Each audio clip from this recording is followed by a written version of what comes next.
Hi everyone, welcome to my first mini blog. তোমাদের কার কার শীতকাল পছন্দ? আমার তো শীতকাল একদমই পছন্দের নয়, কেমন যেন আলিস্যি চলে আসে।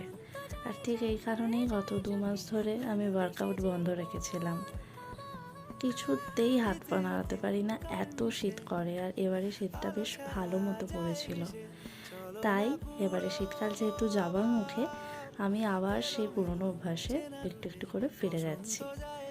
দেখো, এই জন্য আমি বিকালবেলায় রেগুলার গ্রিন টি খাওয়া শুরু করেছি। আর আমি রাসবেরি ফ্লেভারের গ্রিন টিটা খাই, আমার ভীষণ ভাল লাগে। আর একটু মধু মিশিয়ে নিই ওর সাথে, টেস্টটাকে একটু এনহ্যান্স করার জন্য। এছাড়াও আমি জিঞ্জার, ক্লাসিক, তুলসী, লেমন এই টেস্টগুলো ট্রাই করেছি, কিন্তু খুব কড়া লাগে ওগুলো আমার। আর এদিকে দেখো, আমি ট্রানজিশন করে আমার প্রপার ড্রেস আপ করে নিয়েছি।